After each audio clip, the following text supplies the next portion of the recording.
Hi friends, அனைவருக்கும் வணக்கம். எல்லாரும் எப்படி இருக்கீங்க? நல்லா இருக்கீங்களா? இப்போ போன வீடியோவில் ஒரு மலரின் கதையில் என்னோட வரலாறை கேட்டீங்க. இந்த பாகம் 4. அதில் என்ன அப்படின்னா, நான் கரெக்டாக சாப்பிட்டேனா இல்லையா, இல்லை அதுக்காக எவ்வளோ கஷ்டப்பட்டேன் அப்படின்ற மாதிரி சொல்லியிருந்தேன். இப்போ அது தொடர்ந்துச்சா இல்லை ஓரளவுக்கு அந்த சாப்பாடு பிரச்சனை முடிவடைஞ்சிச்சா அப்படின்றத இந்த வாரம் நம்ம பகுதி 5ல் பார்க்க போகிறோம். வாங்க பார்க்கலாமா? வாங்க ஃப்ரெண்ட்ஸ், வீடியோக்குள்ள போகலாம். வாங்க இப்போ ஒரு மலரின் கதையோட தொடர்ச்சியை பார்க்கலாம். அதாவது 1லிருந்து 5ஆம் வகுப்பு வரை நான் ஹாஸ்டலுக்குள்ளேயே படித்தேன். அப்போ சாப்பாட்டு டைனிங் ஹாலுக்கு போகணும். லேட் ஆயிடுச்சுன்னா தட்டி யாராவது எடுத்துகிட்டு போயிடுவாங்க, என்னால் சாப்பிட முடியாது. அதுக்கப்புறம் லேட்டாக போகும்போது அங்கேயும் அடி விழுகும். 2வது சாப்பாடும் கிடைக்காது.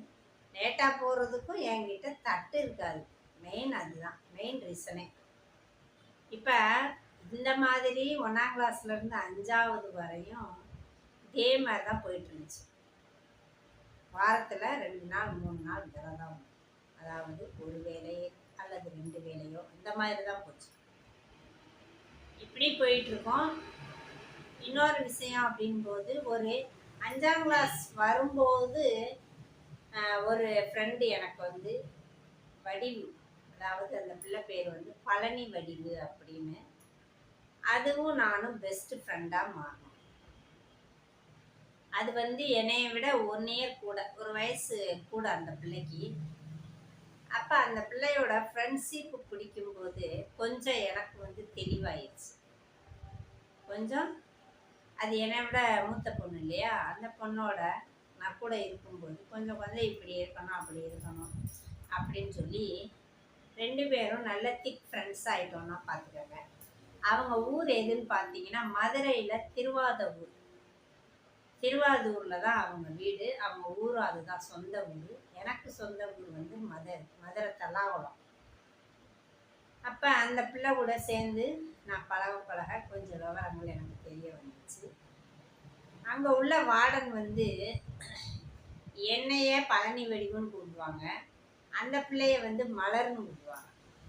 அப்போ பார்த்துக்கங்க, நாங்கள் எந்த அளவுக்கு ஒரே மாதிரி எந்த நேரமும் ஒரே இடத்துல ஒன்றா தான் திரிவோம்.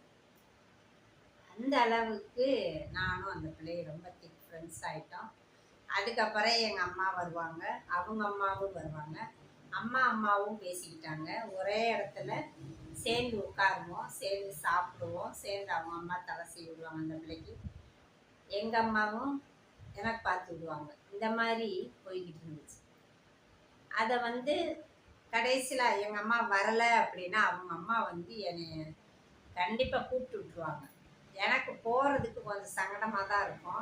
ஆனால் அவங்க என்ன பண்ணுவாங்கன்னா, பரவாயில்லம்மா, நாங்களும் உனக்கு அம்மா மாதிரி தான், நீ வா, பரவாயில்ல. இந்த வாரம் அவங்க அம்மா வரலைன்னா என்ன ஒவ்வொரு வாரம் அம்மா வரமாட்டாங்க. அவங்களும் அப்படி தான் 2 வாரத்துக்கு ஒரு தடவை தான் வருவாங்க. அவங்க அம்மாவும் வாரம் வரமாட்டாங்க.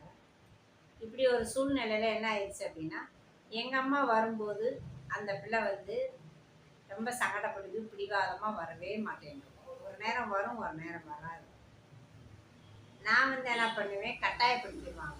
நானும் அதே மாதிரி ஒரு சில நேரம் சங்கடப்பட்டு போக மாட்டேன், ஒரு சில நேரம் போவேன். அப்போ அவங்க அம்மா ரொம்ப என்கிட்ட நல்ல மாதிரி, எப்படி சொல்கிறது, அந்த மாதிரி ஒரு குணம் அவங்க அம்மா நல்லா கவனிப்பாங்க. பேச்சு நம்மளை எப்படி கன்வின்ஸ் பண்ணி நம்ம அவங்க இதுக்கு போகலாம் அப்படின்ற மாதிரி. நாங்களும் நம்ம எல்லாரும் ஒரே சொந்த பந்தம் தான், நாங்களும் சொந்தம் தான், நாங்களும் உங்களோட இனம்தான் அப்படின்னு தான் சொல்லுவோம். அதை நம்ம வீடியோவில் சொல்லக்கூடாது. இப்போ உள்ள சூழ்நிலைக்கு அதெல்லாம் வேறு. நான் எதுவுமே பார்க்க மாட்டேன். ஒரு நல்ல நண்பர்களோ நல்ல தோழிகளோ நல்ல அம்மா அப்பா அந்த மாதிரியே நான் போயிடுவேன். அவங்க என்ன இது ஏது அப்படின்னா நான் பார்க்கவே மாட்டேன். அது இப்போ வரைக்கும் என்கிட்ட அந்த பழக்கம் இருக்குது. ஆனால் அந்த அம்மா நினைப்பாங்க, நம்ம வேற எதுன்னு நினச்சி தான் அந்த பிள்ளை வரமாட்டேங்குது அப்படின்றதுக்காக அதை அவங்க சொல்லுவாங்க. அப்போ எனக்கு அந்த அளவுக்கு அந்த அந்த வயசில் எனக்கு விவரம் தெரியாது. ஓகே என்ன பரவாயில்ல அப்படின்னு சொல்லிட்டு ரொம்ப கம்பல் பண்ணி இந்த பிள்ளைங்க கூட்டிகிட்டு போகும். அப்போ அவங்க அம்மா கொண்டு வந்திருக்கிற சாப்பாடு, அவங்க தங்கச்சி ஒன்று படிச்சிச்சு சின்ன பிள்ளை, அது பேர் ரோஹிணி, அந்த பிள்ளையும் படிச்சிச்சு. அந்த பிள்ளையும் அவங்க அக்கா நான் 3 பேருமே எங்கள் அம்மா வராத வாரத்தில் அவங்க அம்மா வந்தப்போ நாங்கள் போய் 3 பேருமே நல்லா சாப்பிட்டு நல்லா திருப்தியாக வருவோம். அது அந்த குணம் அவங்க அம்மா குணம் எனக்கு ரொம்ப பிடிக்கும். அவங்க பெரியம்மா வந்தாலும் என்னை கூப்பிடாமல் இருக்க மாட்டாங்க, என்னை கூப்பிட்டுருவாங்க. அதே மாதிரி எங்கள் அம்மாட்டையும் நான் அந்த பிள்ளையில கூப்பிட்டேன். அந்த அளவுக்கு நாங்கள் ஃப்ரெண்டானது எங்கள் ஃபேமிலி ஃப்ரெண்டு வரைக்கும் போயிடுச்சு. அப்படி ஒரு திக் ஃப்ரெண்டு. அப்படி நல்லா பழகும்போது என்ன ஆகுது அப்படின்னா, இந்த மாதிரிலாம் வைக்காத பிள்ளை, அந்த பிள்ளை கொஞ்சம் விவரமாக இருக்கும், வீட்டுக்கு தலைப்பில்லை. என்கிட்டே அந்த அம்மா அதிகமாக அவங்க அம்மா பேசும்போது அந்த பிள்ளைக்கு என்னென்னா சொல்லி எந்த அளவுக்கு கொண்டு வந்திருப்பாங்க நீங்களே பார்த்துட்டு. அந்த மாதிரி நல்ல ஒரு டேலண்டான பொண்ணு, ரொம்ப விவரமாக இருக்கும். அந்த பிள்ளையோட ஜாயின் பண்ணி அதை ஃப்ரெண்ட்ஷிப் ஆகவும் தான் நான் வந்து கொஞ்சம் விவரமான தெளிவாகவும் இருந்தேன். அப்போ வந்து அதுக்கப்புறம் அந்த பிரச்சனை முடிஞ்சிச்சு. இல்லை இந்த மாதிரி வைக்கணும், இந்த மாதிரி இருக்கணும் அப்படின்னு சொல்லிட்டு போயிடுவோம். அப்படியே நல்லா பழகி சூப்பராக போச்சு. அப்போ தான் என்னோட சாப்பாடு பிரச்சனை தீர்ந்தது. களி பிடிக்குதோ இல்லையோ, ஒரு நேரம் சாப்பிட்லனாலும் பரவாயில்ல, மத்தியானம் வந்து கரெக்டாக போயிடும். மத்தியானம் போயிடுவோம். அப்புறம் கொஞ்சம் கொஞ்சமாக பழப்பாயிடுச்சு. நல்லா சாப்பாடு பிரச்சனை கிடையாது. இப்படி போய்கிட்டு இருந்துச்சு. பார்த்தீங்கன்னா 6th ஸ்டாண்டர்டு 6ஆம் கிளாஸுக்கு நாங்கள் எங்கே போனோம் அப்படின்னு பார்த்தீங்கன்னா வெளியே தான் போனோம். வெளியில் 1 to 5 உள்ள 6 to 10 வரைக்கும் வெளியில் போவோம் ஸ்கூலுக்கு. அப்போ ஸ்கூலுக்கு போக ஆரம்பிச்சிட்டோம். 6ஆம் கிளாஸில் அந்த பொண்ணு ஏஜ் அட்டன் பண்ணிடுச்சு, வீட்டுக்கு போயிட்டு வந்துட்டா. இன்னும் கொஞ்சமே மெச்சூர் ஆச்சு இல்லை. 6ஆப்புக்கு அப்புறம் என்னன்னு பார்த்தீங்கன்னா, எந்த மாதிரி ஒரு சாப்பாடு பிரச்சனை அப்படின்னு பார்த்தீங்கன்னா, காலையில் சாப்பாடு கொடுப்பாங்க. இட்லியெல்லாம் 3 இட்லி சத்தியமாக பத்தாது. அப்போ என்ன பண்ணுவோம் அப்படின்னா, மத்தியானம் லஞ்சு வந்து டிஃபனில் அடைச்சி கொடுத்துருவாங்க. டிஃபனில் அடைச்சி அவங்க டிஃபனில் வாங்கிட்டு போய் பேக்கில் வச்சு கொண்டு போய் ஸ்கூலில் போய் சாப்பிடுவோம். அந்த மாதிரி அவங்க டிஃபன் கட்டி கொடுத்துருவாங்க. டிஃபன் கட்டி கொடுத்துட்டாங்க அப்படின்னா நம்ம என்ன பண்ணுவோம்னா, நாங்கள் எல்லாம் 2 லைனாக நிற்க சொல்லுவாங்க. 2 பேராக நிற்கணும். ரோட்டில் போகும்போது ட்ரெயின் மாதிரி தான் போகும்னு வச்சுக்கோங்களேன். ட்ரெயின் மாதிரி அப்படியே ஒரு சொன்னாமல் போகும். ஜோடியாக நடக்க வச்சுருவாங்க. எல்லா பிள்ளைகளுமே அவங்கவுங்க ஃப்ரெண்டு கூட செட் ஆகிடுவாங்க. ஃப்ரெண்டே இல்லைனாலும் ஆயமா வந்து 2 பேராக சேர்த்து வச்சுருவாங்க. 2 பேர் தான் ரோட்டில் நடக்கணும். ஒரு ஓரமாகவே நடக்கணும். ஏன்னா எல்லாமே பஸ்ஸு போகும், எல்லாமே போகும். அதனால் என்ன பண்ணுவாங்க, ஆயமா 2 பேர் வருவாங்க. முன்னாடி ஒரு ஆள் வருவாங்க, பின்னாடி ஒரு ஆள் வருவாங்க. அப்போ இவங்க டிஃபனை கையில் கொடுத்துருவாங்க. எங்கள் ஹாஸ்டல் கிச்சனில் வாங்கிட்டு நாங்கள் வந்து லைனில் நிற்கிறதுக்குள்ளே என்ன பண்ணுவோம் அப்படின்னா, அந்த சாப்பாடை வந்து சாப்பிட்ருவோம். ஏன்னா எங்களுக்கு பசி தாங்காது. என்ன பண்ணுவோம், டபக்குன்னு ரூம் பின்னாடி இருக்கும்,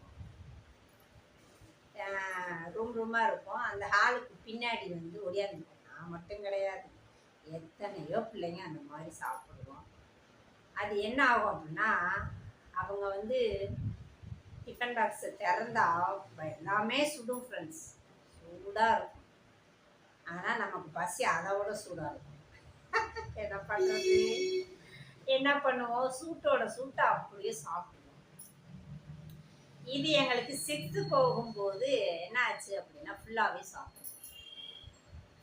சாப்பிட்டுட்டு வெறும் டிஃபன் பொடி பேக் வச்சுக்கோம்.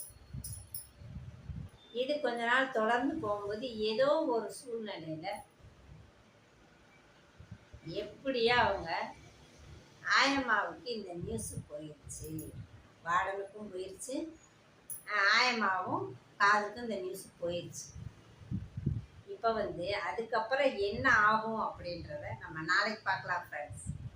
ஓகே, வீடியோ பிடிச்சிருந்தா லைக் பண்ணுங்கள், மறக்காமல் சப்ஸ்கிரைப் பண்ணுங்கள், உங்கள் ஃபேமிலி அண்ட் ஃப்ரெண்ட்ஸுகளுக்கு ஷேர் பண்ணுங்கள். மீண்டும் நம்ம இன்னொரு வீடியோவில் பார்க்கலாமா?